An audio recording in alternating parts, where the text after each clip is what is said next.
அஸ்ஸலாமு அலைக்கும் வரஹ்மத்துல்லாஹி வபரகாத்துஹு.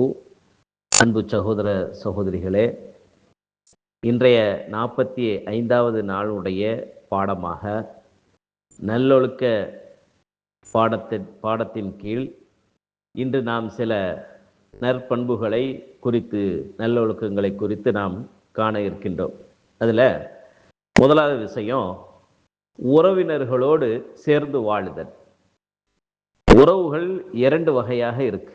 ஒன்று நம்முடைய இரத்த உறவுகள், ஒரு அப்பா அம்மாவுக்கு பிறந்த சகோதர சகோதரிகள், இவர்கள் இரத்த உறவுகள்.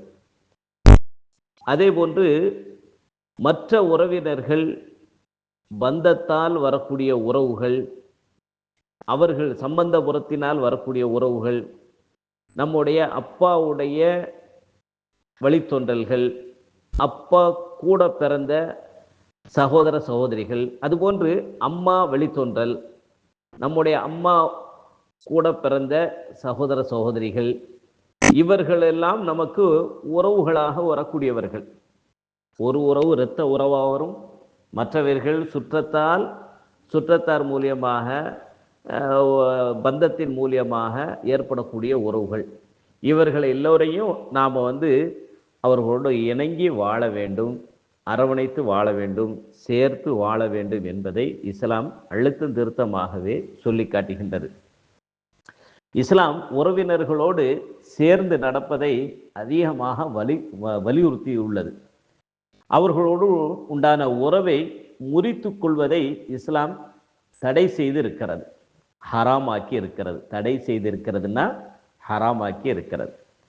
உறவினர்களோடு சேர்ந்து நடப்பதன் மூலியமாக நம்முடைய வாழ்க்கையில் வாழ்வாதாரம், நம்முடைய ஆயுள், சுபிட்சம், வாழ்க்கை வசதிகள் விரிவாகுதல், உடல் ஆரோக்கியம் பாதுகாக்கப்படல், மரணத்திற்கு பிறகு உண்டான அவரது நன்மை பற்றி பேசப்படும், நல்ல பரம்பரை சந்ததிகளை கொண்டு அல்லாஹ்விற்கு கட்டுப்பட்ட திருப்தி நமக்கு கிடைக்கும்.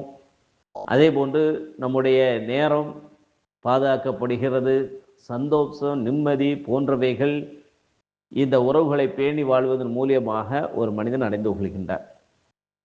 அதனால தான் முஹம்மது நபி ஸல்லல்லாஹு அலைஹி வஸல்லம் அவர்கள் சொன்னார்கள், இரத்த உறவானது அல்லாஹ்வின், இறைவனின் அர்ஷுடன் தொடர்பு பட்டு உள்ளது. இறைவனுக்கு உருவம் இருக்கிறதா என்றால் உருவம் இருக்கிறது, ஆனால் அந்த உருவத்தை நாம் கற்பனை செய்யக்கூடாது. இறைவன் தன்னை பற்றி திருக்குர்ஆனில் எவ்வாறெல்லாம் சொல்லி காட்டுகின்றானோ அவற்றையெல்லாம் நாம் அப்படியே நம்ப வேண்டும். அதில் ஒப்பு, உயர்வு, ஓமை காட்டக்கூடாது, உதாரணம் காட்டக்கூடாது. அதை அப்படியே நாம் நம்பிக்கை கொள்ள வேண்டும். அல்லாஹ் எங்கே இருக்கிறான் என்று சொன்னால், அவன் இருக்கிறான், உயிரோடு இருக்கிறான். அவனுக்கு ஏற்ற கம்பீர தோற்றத்தோடு அவன் 7 வானங்களுக்கு மேல், அடுக்கடுக்காக இருக்கக்கூடிய 7 வானங்களுக்கு மேல் அர்ஷ் என்ற சிம்மாசனம் உள்ளது. அந்த சிம்மாசனத்தில் அவனுடைய கம்பீரத்திற்கு ஏற்றவாறு அவன் அமைதி பெற்று இருக்கிறான் என்று நாம் நம்பிக்கை கொள்ள வேண்டும். ஏனென்றால் குர்ஆனில் இறைவன் தான் அரிசில் வீற்றி இருப்பதாக சொல்லி காட்டுகின்றான். அதே அந்த அரிசை 8 பலம் பொருந்திய வானவர்கள் சுமந்து கொண்டு இருக்கிறார்கள் என்பதும் குர்ஆனில் சொல்லப்பட்டு இருக்க, அதை நாம் அப்படியே நம்புகிறோம். அந்த இறைவனுடைய உண்மையான தேஜஸை நாம் பார்க்கணும்னா, இறைவனுடைய கட்டளைக்கு இணங்க, இறைவனுக்கு மாத்திரம் வணங்கி வழிபட்டு நாம் இந்த உலகில் வாழ்ந்து மரணிக்கும் பொழுது, சோனத்தை நாம் அடையும் பொழுது, மோட்சத்தை அடையும் பொழுது, அந்த சோன பிரியர்களுக்கு, சோனவாசிகளுக்கு அவர்கள் விரும்பிய அனைத்தும் அங்கு கிடைக்கும். அவர்களுக்கு உச்சபட்சமான இன்பம் என்னவென்று சொன்னால், சந்தோஷம் என்னவென்று சொன்னால், இறைவனை நேரடியாக காணுகின்ற பாக்கியத்தை சொர்க்கவாசிகளுக்கு இறைவன் கொடுப்பான் என்பது சொல்லப்பட்டு இருக்கிறது மார்க்கத்தில். அதனால் அந்த இறைவனிடத்தில் உறவானது இறைவனிடத்தில் பேசியதான், அதை சொல்லி காட்டுகின்றார். இரத்த உறவானது என்னை சேர்ந்து நடந்தவர்களுடன் இறைவனும் சேர்ந்து நடப்பான். என்னை உறவை துண்டித்து, அதாவது என் உறவை துண்டித்து பிரிந்து நடப்பவனை இறைவனும் பிரிந்து நடப்பான். அதாவது ஒரு மனிதன் தன்னுடைய இரத்த உறவை அனுசரித்து வாழ்ந்தான் என்று சொன்னால் இறைவனுடைய அனுசரணை அவனோடு இருக்கும். உறவை ஒரு மனிதன் துண்டித்து வாழும் பொழுது அவனோடு உண்டான உறவை இறைவனும் துண்டித்துக் கொள்கிறான் என்ற அளவிற்கு கடுமையாக சொல்லப்பட்டிருக்கிறது. எனவே இரத்த உறவுகளுடைய விஷயத்தில் நாம் ரொம்ப கவனமாக நாம் இருக்க வேண்டும். இது ஒரு விஷயம். இரண்டாவது, நாம் எப்பொழுது யாரிடத்தில் எங்கு பேசினாலும் நல்லதை பேச வேண்டும், தீயதை பேசக்கூடாது. கனி இருப்ப காய் கவர்ந்தற்று என்பதற்கு இணங்க அழகிய சொல் இருக்கும் பொழுது, நல்ல சொல் இருக்கும் பொழுது அருவருப்பான சொற்களை பிரயோகப்படுத்தக்கூடாது. ஒரு வார்த்தைக்கு இன்னொரு சில வார்த்தைகள் இருந்தாலும் இருக்கிற வார்த்தைகளே சால சிறந்த வார்த்தை எதுவோ அதை நாம் பயன்படுத்த வேண்டும். இது குர்ஆன் நமக்கு கட்டளையிட்டு இருக்கிறது. அதே போன்று ஒரு மனிதன் இன்னொரு மனிதனை பார்க்கும் பொழுது இஞ்சி தின்ன குரங்கு மாதிரி தன்னுடைய முகபாவனை வைத்து கொள்ளாமல் ஒரு மனிதன் இன்னொரு மனிதனை சக மனிதனை சந்திக்கும் பொழுது புன்முறுவல் பூத்தவர்களாக முகமலர்ச்சியோடு நாம் சந்திக்க வேண்டும் என்பதும் இஸ்லாம் நமக்கு சொல்லித் தருகிறது. நபிகள் நாயகம் ஸல்லல்லாஹு அலைஹி வஸல்லம் அவர்கள் சொன்னார்கள், அற்பமான சில நன்மைகளை கூட நீங்கள் இழிவாக கருதிவிட வேண்டாம். அது உங்களுடைய சகோதரருடைய முகத்தை நீங்கள் முகமலர்ச்சியுடன் பார்ப்பதையும் கூட இழிவாக எண்ணிவிட வேண்டாம். இந்த நபி மொழி நமக்கு என்ன படிப்பினையை தருகிறது என்று சொன்னால், இஸ்லாத்தினுடைய சட்டத்தின் பிரகாரம் எந்த ஒரு சிறிய நன்மையாக இருந்தாலும் அதை அற்பமானது, இழிவானது, சொற்பமானது என்று கருதி விட்டுவிடக்கூடாது.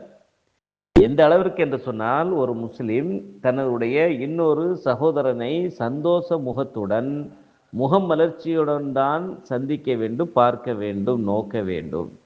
ஏனெனில் அவனது வெளித்தோற்றம் அவனது உட்புறத்தை காட்டி நிற்கும்.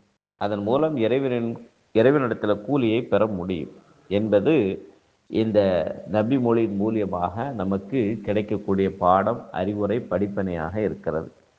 எனவே எப்பொழுதுமே நாம் இன்னொருவரை சந்திக்கும் பொழுது அகத்தின் அழகு முகத்தில் தெரியும் என்பார்களே, அதுபோன்று நாம் யாரை பார்த்தாலும் முகமலர்ச்சியோடு புன்முறுவல் பூத்தவர்களாக நாம் யாரையும் சந்திக்க வேண்டும். அப்படி சந்தித்ததற்கு பிறகு சலாம், அஸ்ஸலாமு அலைக்கும், ஏக இறைவனுடைய சாந்தியும் சமாதானம் உங்கள் மீது என்றென்றும் உண்டாகட்டுமாக என்ற பிரார்த்தனையை நாம் சொல்லிக் கொள்ள வேண்டும். பிறகு நாம் அவரிடத்தில் தொடர்ச்சியாக நாம் உரையாட வேண்டிய ஒரு சூழல் ஏற்படும் பொழுது நல்ல வார்த்தைகளை, இனிமையான சொற்களை நாம் பயன்படுத்த வேண்டும். கண்ணியமான வார்த்தைகளை நாம் பயன்படுத்த வேண்டும். சி என்று கூட மரியாதை குறைவான வார்த்தைகளை சொல்லி நாம் அலட்சியப்படுத்தி விடக்கூடாது, யார் மனதையும் காயப்படுத்தி விடக்கூடாது என்பதில் கவனமாக நாம் இருக்க வேண்டும். அப்போ இவையெல்லாம் இறைவனத்தில் நன்மையை பெற்றுத்தரக்கூடிய காரியமாக இருக்கிறது. அடுத்து நல்லொழுக்கத்துடைய அடுத்து ஒரு பண்பு என்ன அப்படின்னு சொன்னால், நாம் யாருக்குமே நல்ல வழிக்குத்தான் வழிகாட்டணுமே தவிர கெட்ட வழிக்கு, தீய வழிக்கு, பாவமான, அசிங்கமான, கெட்ட பாவமான தீய காரியங்கள் பக்கம் நாம் யாருக்கும் வழிகாட்டக்கூடாது. உதாரணமாக உங்கள்கிட்ட ஒரு ஆள் சாராய கடை எங்கே இருக்குது அப்படின்னு கேட்டால் நம்ம சாராய கடைக்கு வழிகாட்டக்கூடாது. ஒரு மனிதன் நான் தவறான ஒரு செயலை செய்ய வேண்டும், நான் எங்கே செல்வது என்று கேட்டால் அவருக்கு நாம் வழிகாட்டக்கூடாது. ஒரு மனிதர் போதை பொருள், போதை வசதி எங்கே கிடைக்கும் என்று கேட்கிறார், நாம் வழிகாட்டக்கூடாது. நல்லவற்றுக்கு வழிகாட்டுங்கள். உங்களிடத்தில் ஒருவர் கேட்கிறார், பள்ளிக்கூடம் எங்கே இருக்கிறது, மருத்துவமனை எங்கே இருக்கிறது, பஸ் ஸ்டாண்டு எங்கே இருக்கிறது, பள்ளிவாசல் எங்கே இருக்கிறது, உங்கள்கிட்ட வழி கேட்கிறாரு. இன்னார் வீட்டுக்கு போகிறதுக்கு வழி என்ன, இன்ன இடத்துக்கு போகிற வழி என்ன அப்படின்னு கேட்டால் அதுக்கு நம்ம சொல்லணும். தீய காரியத்தை செய்வதற்காக தீய இடத்தை சுட்டி காட்டி எனக்கு அந்த இடம் எங்கே இருக்குன்னு சொல்லுங்கன்னு கேட்டால் நம்ம கட்டாயம் நம்ம சொல்லவே கூடாது. ஏன்னா முகமது நபி நமக்கு சொல்லி இருக்கிறார், யார் ஒருவர் நேர் வழியின் பால் அழைத்து அதனை செயல்படுத்துகின்றாரோ அவருக்கு கிடைக்கக்கூடிய கூலியானது அதற்கு வழிகாட்டியவருக்கும் கிடைக்கும். அதனால அந்த நல்ல காரியத்தை நிறைவேற்றியவருக்கு கிடைக்கக்கூடிய கூலியில எந்த குறையும் வைக்கப்படாது. அதே போல ஒரு மனிதர் தீமைக்கு வழிகாட்டி அல்லது தீமையின் பக்கம் அழைத்து அந்த தீமைக்கு வழிகாட்டி தீமையின் பக்கம் வழிகாட்டி அந்த தீமையான காரியத்தை ஒருவர் செய்து விடுவாரேயானால் அவருக்கு கிடைக்கக்கூடிய பாவத்தில் இருந்து ஒரு பங்கு குறைவின்றி அந்த பாவத்தின்பால் வழிகாட்டியவருக்கு கிடைக்கும். அதனால பாவம் செஞ்சவன் நல்லவன் சொல்ல முடியாது. பாவம் செஞ்சவனுக்கு கிடைக்கக்கூடிய தண்டனை கூலி நிச்சயமாக கிடைக்கும். ஆகவே நாம் நல்ல விஷயத்துக்கு நாம் மற்றவர்களுக்கு முன் உதாரணமாக நாம் இருக்கணும். ஒரு ஆள் வந்து கேட்குறாரு, உங்கள்கிட்ட உணவு இருக்கான்னு கேட்குறாரு, அல்லது ஒரு உதவியை கேட்குறாரு. நமக்கு உதவி செய்கிறதுக்கு அந்த நேரத்தில் ஒன்றும் இல்லை. நாம் சொல்லணும், இந்த தெருவுக்கு போங்க, இந்த மனிதரை பேரை சொல்லி கேளுங்க, அங்கே உள்ளவங்க வழிகாட்டுவாங்க. அல்லது இத்தனாவது வீட்டில் இந்த சகோதரர் இருக்கார், நீங்கள் அவரை போய் பாருங்கள், அவர் நல்ல குணம் உள்ளவர், தயார குணம் உடையவர், அவர் உங்களுக்கு ஏதாவது உதவி செய்வார் என்று நாம் வழிகாட்டி விட்டுருந்தோம். அவர் போய் என்ன செய்கிறாரு, நாம் சொன்ன இடத்துல போய் கேட்குறாரு. அவருக்கு அந்த நபரும் என்ன செய்கிறாருன்னா உதவி செய்கிறார் என்று சொன்னால், உதவி செய்வதற்கு இறைவனிடத்தில் எப்படி கூலி கிடைக்குமோ அதே போன்று அந்த உதவி அந்த மனிதனுக்கு கிடைக்கப்பெறுவதற்கு காரணமாக இருந்த நபருக்கும் எனக்கும் என்ன செய்யும், நன்மை கிடைக்கும் என்பதை நாம் புரிந்து கொள்ளணும். ஆக மொத்தத்தில் மூவர் இதில் பயன்பெறுவார்கள். என் மூலியமாக ஒரு என்னிடத்தில் உதவி கேட்டு வந்தவரும் பயனடைகிறார். அவர் உதவி கிடைக்கப்பெறுவதற்கு காரணமான நபரை நான் அடையாளப்படுத்தி காட்டுகின்றேன். ஆகவே அடையாளப்படுத்திய நபர் அவருக்கு உதவி செய்து விடுவாரே ஆனால் அவருக்கும் கூலி கிடைக்கும், உதவியை பெற்றுக்கொண்டவரும் மனமகிழ்ச்சி அடைவார். அதற்கு காரணமாக இருந்த எனக்கு நன்மை கிடைக்கும் என்பதை இஸ்லாம் சொல்லி காட்டுகிறது. இது நல்லவைகளுக்கு இருக்க வேண்டுமே தவிர கெட்டவற்றிற்கு பாவமானவற்றிற்கு இது போன்று வழிகாட்டல் ஆகாது என்பதை நமக்கு முகமது நபி அழகாக சொல்லி தருகிறார். அப்போ இந்த நன்மையின் பால் ஏவுவதனுடைய சிறப்புகளை பற்றி இந்த செய்தி நமக்கு தெளிவாக எடுத்து சொல்லி காட்டுகிறது. அதனால நன்மையின் பால் வழிகாட்டியவனுக்கும் கூலி உண்டு, அதனை யாரும் பின் தொடர்ந்தாலும் அதற்குரிய நன்மையும் உண்டு. ஆனால் நன்மையை பின்பற்றியவரின் கூலி எந்த வகையிலும் குறைக்கப்படாது என்பதை நாம் புரிந்து கொள்ள வேண்டும். அதுபோல தீமை வழிகேடு என்பவற்றின் பால் அழைப்பவர்களுக்கும் பயங்கரமான எச்சரிக்கை விடுக்கப்பட்டு இருக்கிறது. ஏனெனில் மனித சமுதாயம் வழிகேட்டில் செல்வதற்கு காரணமாக அது அமைந்து விடுகிறது என்பதால். அதே போன்று இறுதியாக நான்காவது ஒரு விஷயம் என்ன அப்படின்னா, நம் மனிதர் இன்னொரு மனிதனுடைய விஷயத்தில் பொறாமை இருக்கக்கூடாது, குரோதம் விரோதம் காழ்ப்புணர்வு நம் உள்ளத்தில் குடிகொண்டு விடக்கூடாது. ஏனென்றால் முகமது நபி ஸல்லல்லாஹு அலைஹி வஸல்லம் அவர்கள் குறிப்பிட்டுள்ளார்கள், நீங்கள் ஒருவருக்கொருவர் குரோதம் பகைமை பழி வாங்கும் எண்ணம் கொள்ள வேண்டாம், பகைமை உணர்வு கொள்ள வேண்டாம், வெறுக்க வேண்டாம், விரோதம் குரோதம் கொள்ள வேண்டாம், பகைமை கொள்ள வேண்டாம். அதுபோன்று ஒருவர் இன்னொருவரை பார்த்து பொறாமைப்பட வேண்டாம். அவனுக்கு இறைவன் நிறைய கொடுத்துருக்கானே என்று அடுத்தவனுக்கு இறைவன் வழங்கியதை பார்த்து நாம் பொறாமைப்படக்கூடாது.